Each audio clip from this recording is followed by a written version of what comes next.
Funding for this program is provided by Bruce Foods Corporation, makers of the complete line of Cajun King seafood seasoning mixes and other distinctive Louisiana-style food products. And by the Dairy Farmers of Louisiana. When you want good programming, just add milk.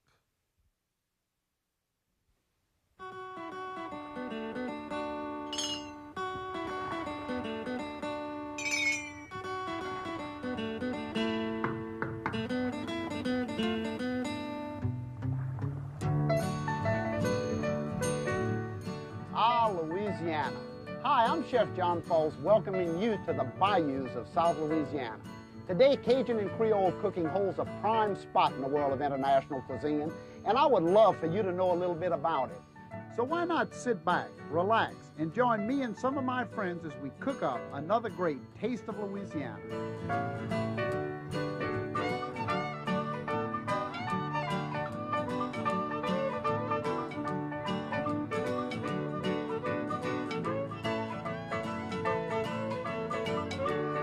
Hello, everybody, and welcome to A Taste of Louisiana. I'm Chef John Folse, and the key phrase that you want to remember today is laissez le bon temps rouler, let the good times roll, because today we're celebrating the foods of the Cajun Soiree. That's the night out, the Cajun party.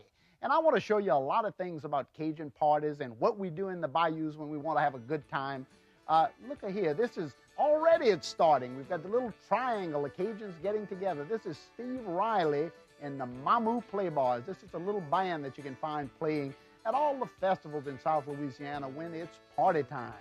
And foods are everywhere, but look at here, the Cajun two-step. You have to know how to do this. We may even give you a little lesson before the show is over with today. And oh yeah, jambalaya. How can you have anything in Cajun country without a jambalaya? I'm going to show you two of those today. And you know what's going on here? One Cajun has a better recipe than the next. I can just hear that conversation as they eat the Creole jambalaya. That's the red version of the jambalaya. We're going to do that today.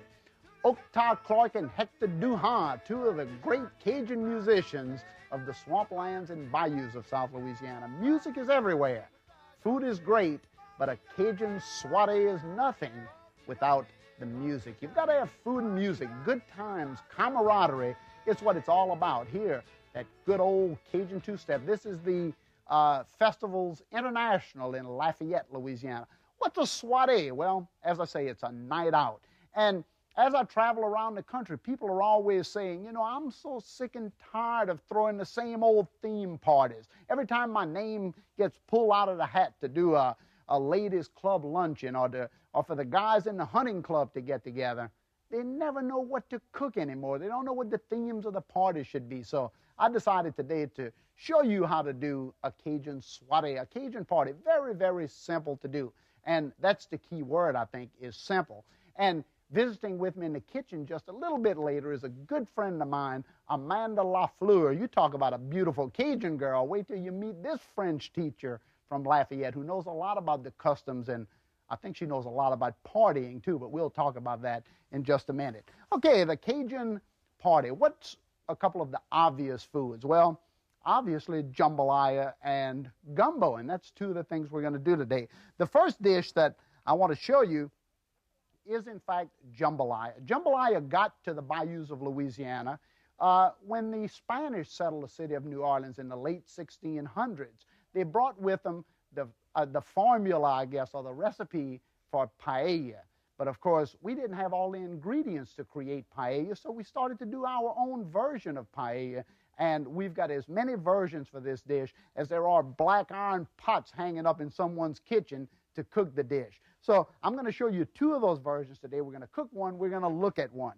Look at the meats, first of all, on this nice old Cajun platter. Can you imagine having this many different meats to decide from when making a jambalaya? It's just incredible. Here we have tasso. Now, tasso is just a nice piece of meat that would have been left over from the boucherie when the hog killing was done to make the hams and the sausages. And it would have been seasoned with salt and pepper and then smoked in the smokehouse for a couple of hours. Here you have smoked sausage. This is just little pieces of this nice smoked sausage. The Cajuns smoked everything, and the sausage and the tasso were just two of them.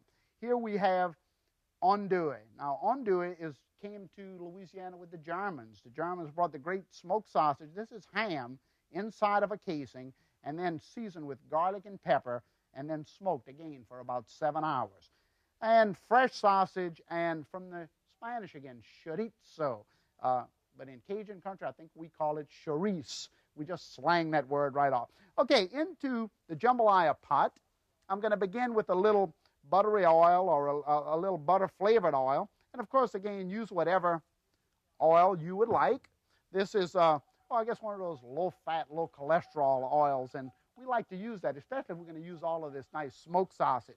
Okay, jambalaya would begin with all of the great seasonings of Cajun country, all of the great seasonings that we put into all of the pots. Obviously, onions, and use as much or as little as you would like. There's no rules of cooking at the Cajun Soiree. Everybody cooks differently in Louisiana, and that's the important thing you want to remember. There's a lot of great cookbooks out there that'll tell you a lot about different recipes that you can use for your own Cajun Soiree. But look at here. Onions, celery, bell pepper, garlic. I know you can almost smell that already. All going into the black iron pot of the Cajuns. Once that's sauteed around, we're going to put the sausages into the pot. Now, we're going to use the heavy smoked sausage. This is a pork sausage. However, you could use beef. You can use any of the sausages. There's even some great turkey and chicken sausages available today smoked. Feel free to use those. Again, no rules in cooking at the soiree. Now, this is the Creole version, because even though we ate the brown jambalaya, which I'll show you in just a minute, all week long in Cajun country, we wanted something special for the party.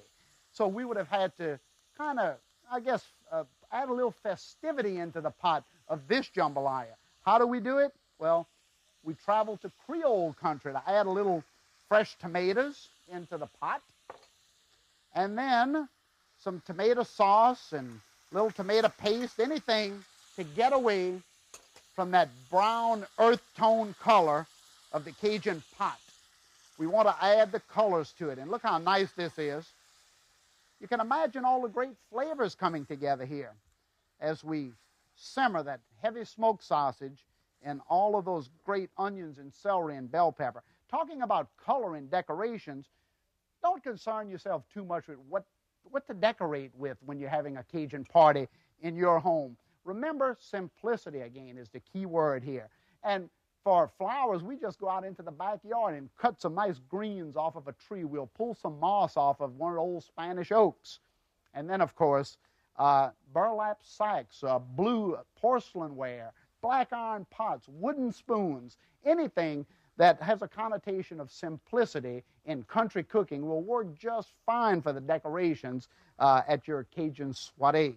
So now that the tomatoes and sausage are all coming together in a pot, I would add about a cup of, let's say chicken stock or shrimp stock or crab stock or water, whatever you would like, because we're going to cook raw rice into all of these great flavors.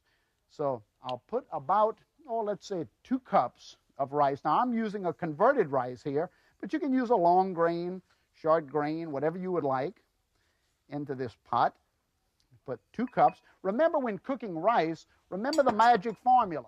1.5 cups of water to 1 cup of rice will be perfect every time. 1 cup of rice, 1.5 cups of water, bring it to a boil, lower it to just simmer for 30 minutes. It'll be beautiful, no problem. Seasonings, a little touch of Louisiana hot sauce, and get some little bottles of Louisiana hot sauce to put on the table. It'll really be a perfect decoration for this party. Green onions, again, all of the good color into the pot. Some red bell pepper, some parsley, and then we would let this simmer for about 30 minutes or so until all of the great flavors of the smoked meats, the onions, the celery, the bell pepper, all come together into the rice, because the rice is going to cook and absorb all of this great jambalaya liquid. So a very, very typical dish at a Cajun party, found in all Cajun cabins, but with a lot of different variety. Very simple to do, and a dish that should always be found when you're going to do a Cajun soiree back home. Okay, I'll move this to the back burner as I move another little black iron pot. You have to have a lot of black iron pots if you're going to do a Cajun soiree, and you can find these at every antique store. You can find them at every rummage sale in people's attic. Believe me, these pots have been around for hundreds of years, and you can get them really inexpensively all over the place. Just look for them. You'll find them. And not only are they great for decoration, they're fabulous for cooking the foods of the Cajun soiree. Okay, next, what do we think about when we think about Cajun cooking? First and foremost, we always think of the premier soup of Cajun country, gumbo. There's a lot of gumbos, and I've even made a few here. We've made the seafood gumbo, the shrimp and okra gumbo. But today we're going to do the real gumbo of the Cajun soiree, and that is chicken and andouille. And I want you to look here.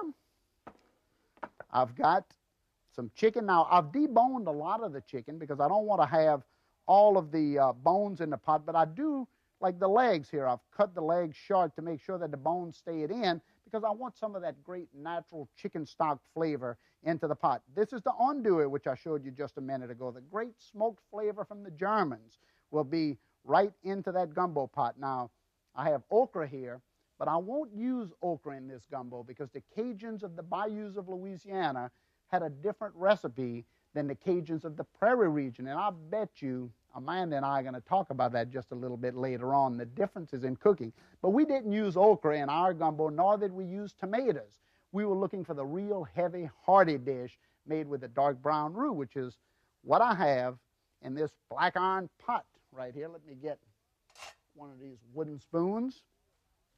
And I'll stir the roux around. This roux is, again, equal parts of oil and flour. And again, use whatever oils you would like. But remember that you must use oil and not butter when making the dark brown roux. It's a lot better, and it's more typical or traditional of Cajun cooking when you use the dark brown roux.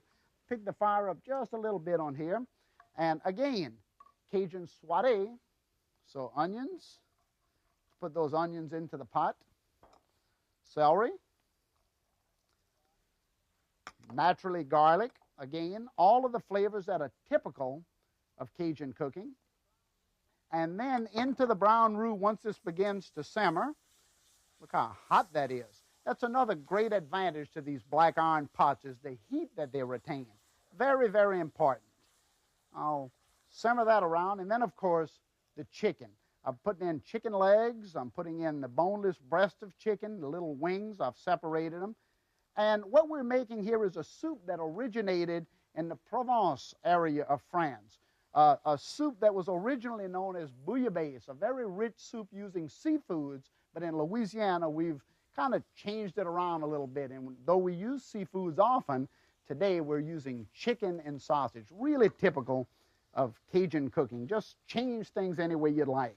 Of course, there's so many different cultures that came together on the river road of Louisiana that a lot of different techniques and styles married into the pot as these different communities started to intermarry and borrow ideas.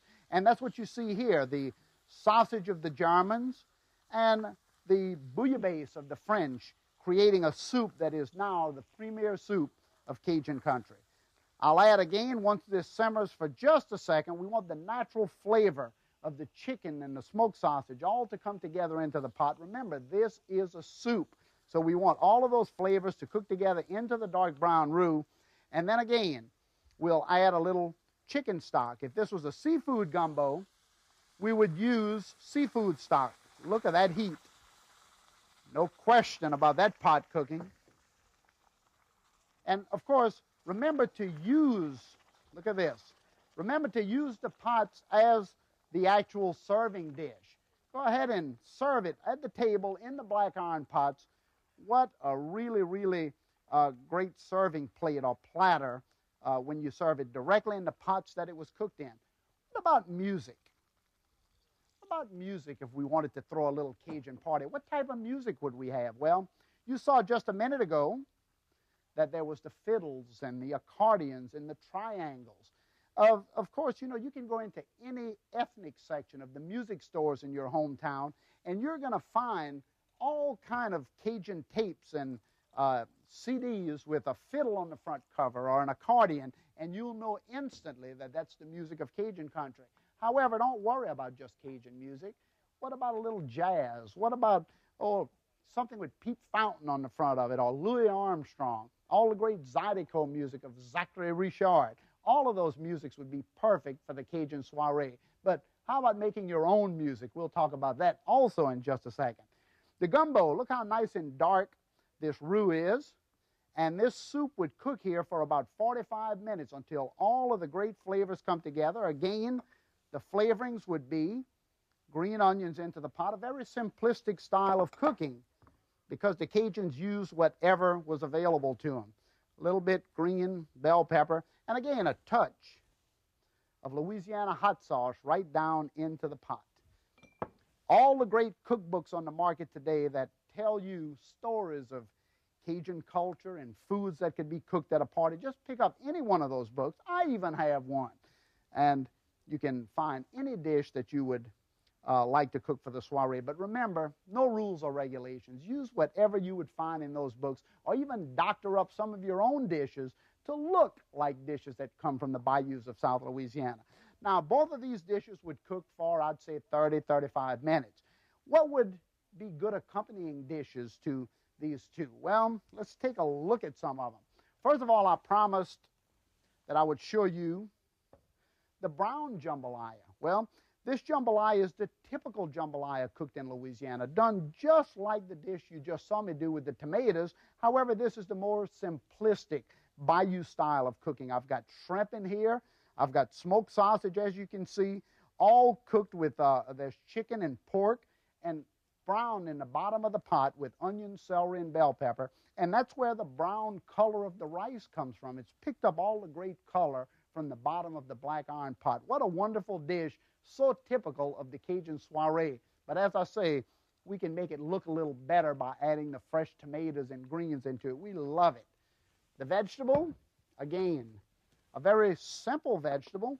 This is typical of the vegetables of Cajun country. This is string beans cooked with smoked ham hocks, again, the smoked meats of Louisiana, and brand new little potatoes. Very, very nice, simple, but oh, so flavorful in Louisiana cooking.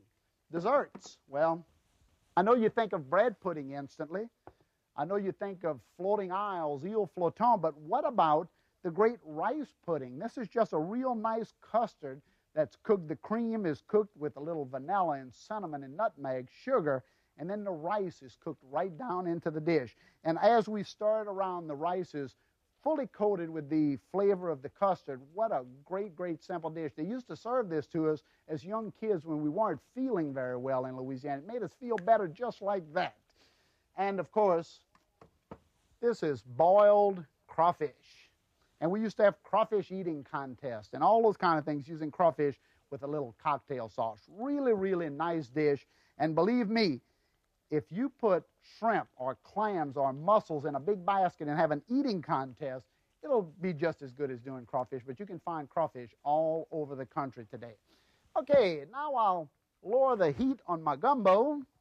We don't want this thing to scorch on us, and I'll season that in just a second. I'll finish seasoning it, but I promised that I would visit with a great friend of mine, a just beautiful Cajun girl, Amanda LaFleur, and I could hear those footsteps coming down the hall. Here they are. Hey, did I tell y'all she was beautiful? Hey, Look how you ahead. doing? Look ahead. Did I tell you she was pretty? Hey, thank you so much for stopping by and visiting with us today. I stopped by at just the right time. Well, doesn't this all smell so good? We're talking about the Cajun soiree. You know what time is the soiree? Hey, you know what a soiree is. You're a French teacher, and I know that you teach French to kids from all over the country. You're with the Lafayette parish schools. I want everybody out here to know how to greet the guests in French when they knock on the door. They've been invited to the soiree. Give me a 2 or 3 word phrase to teach everybody how to make it simple. Make it simple. You know how hard we are. We're hard to teach. Let me think. Now everybody says "Comment ça va?" So it's old. Comme ça, yeah. Right, you got it. Well, let me give you another one. Quoi ça dit?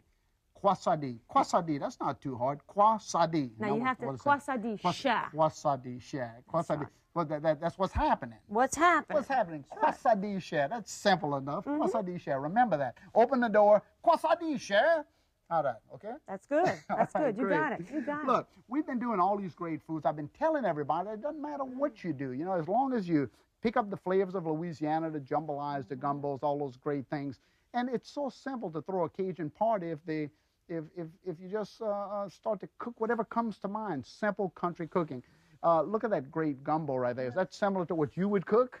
I tell you, you know, it's funny because I have an argument with a friend back at home all the time, and he's always telling me that my roux is too dark.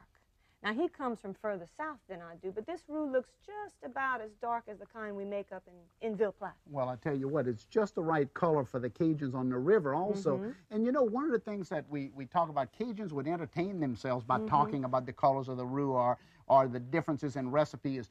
But when I think of the Cajun soiree, I normally think of when I was growing up in the bayous, we didn't have a lot of things to entertain ourselves with, so we would just get together by walking over to someone's home and there was a pot of jambalaya on the stove or a gumbo. We could just start an instant party by showing up. And what's nice about this, too, is it stretches. So no matter how many people show up, you got some good, enough for plenty of people. But how did some of the Cajuns entertain themselves in your area? Well, you know, now, of course, I'm young, you see. I don't remember this myself. This is all just from stories that I heard, John. But people tell me that the veillée was what people used to do.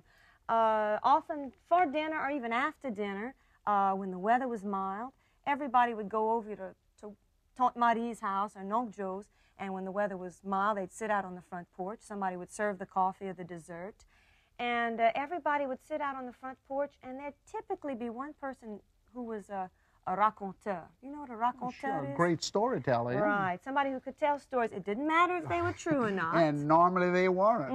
And the taller the tale, the better. So everybody was listening to stories. Or sometimes they shared jokes. Sometimes they made music. People brought their instruments over and they got together and played some music. So that's what used to happen. Well, there's a lot of differences, obviously, in the prairie and the and the river road or the swamplands where I'm from. And one of the main differences is the foods. And I want you to help me with one dish that I'm going to do today. Now, I know you know what that is, and you don't even have to peel the potatoes, you see. I came just in time. Whenever we boil crawfish, like you just saw, we always have crawfish, we always have potatoes in the pot with the crawfish, and it picks up all the great flavors of the seasonings in the crawfish pot. And we took the leftover potatoes, and we always made what we call a Cajun potato salad because it was the flavor of Cajun cooking. And you can buy the little seasoning packs of crawfish boil or shrimp boil. It's just pickling spice in the little sacks. And people can boil the potatoes in those little sacks of flavoring, and you'll get the same flavor we have here. Now, potato salad, why don't you stir that? All right. While I put, a little mayonnaise in there because you have to have... Okay, looks pretty traditional so far. Mayonnaise, as we say. Some mayonnaise, mayonnaise, right? huh? Okay. Now we're going to have some eggs. That's pretty traditional, huh? Y'all do the same thing in the prairie, some chopped eggs. So far, so good. And then we're going to put the white of the egg in there. Okay. Okay. A little Creole mustard instead of yellow mustard. Now, is that the same? Huh? A little stronger flavor. A little stronger flavor, really nice. Well, I tell you, you know how to stir a potato salad. You did that before, huh? A little pickle relish. Sweet or sour? What do you use? Well, I tell you, this is sweet right here. You know how us Cajuns are so sweet, you know. I don't like no sour. I don't like nothing sour. But look at the difference here. Into the potato salad, I'm going to put some boiled crawfish because we had some crawfish left when we pulled those potatoes out. We had a few of them left. The grimies, we had some grimies left on the bottom of the pot, the leftovers. So I'm going to put the grimies of the crawfish down into the potato salad. Okay. And then we have to color it. We're going to color it with a little bit. Pretty red pepper. Pretty red pepper, some nice green onions. Okay. And, of course, we can put some purple cabbage in there to give it some nice color, some carrots. All of those really, really nice flavors of the bayou going down. You can imagine what that's got to taste like when you think about the crawfish that's going to be in there, the potatoes that's been cooked with all of the spices of Cajun cooking, all of those great, great flavors. For seasoning, maybe a little touch of Louisiana hot sauce. Y'all use a little spice in it. It's not too much. Our potato salad never looked like this before, though. Well, that's okay. You learned good today how to do it, huh? You know, one of the misconceptions One of the misconceptions about Cajun cooking is that it's got to be so hot and spicy. Everybody says, oh, I don't want a Cajun soiree. It's too seasoned. Nobody's going to like the food. It's one of the horrible misconceptions about our cooking that it's got to be so hot, huh? I think so. I think it even has come back to our own people. I know my little brother, he's gotten into this macho thing. He thinks that if he doesn't sweat on the side of the temples, it's not Cajun food.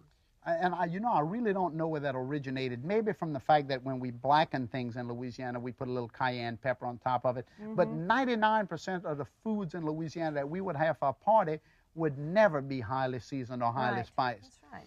You know, talking about the storytellers, talking about the people who told the stories, you know, that's one thing that I always remember is that we always had one great storyteller who would come to the party and keep everybody entertained all night long.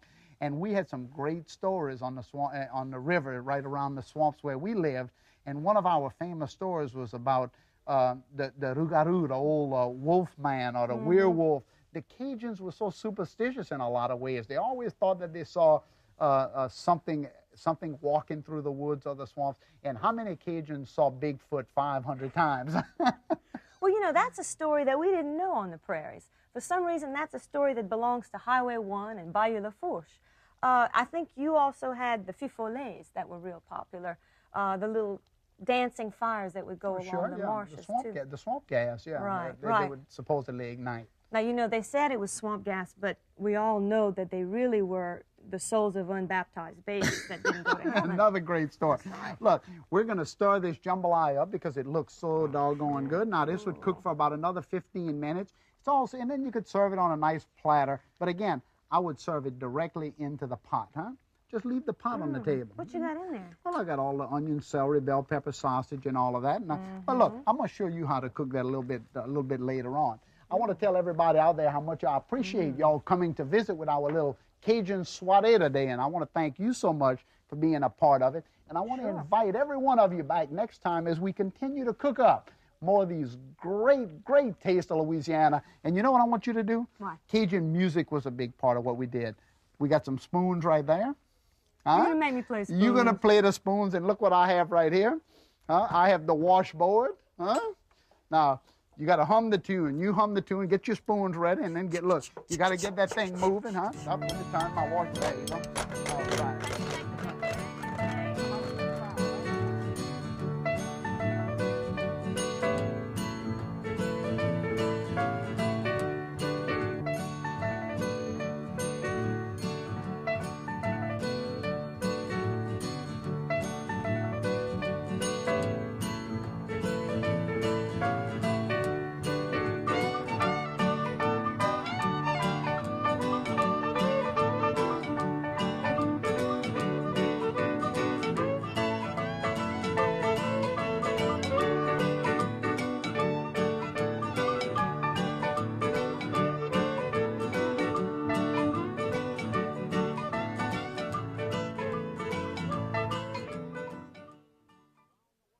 Funding for this program was provided by Bruce Foods Corporation, makers of Bruce's Yams and other distinctive Louisiana-style food products. And by the Dairy Farmers of Louisiana. Fresh ideas in cooking begin with milk.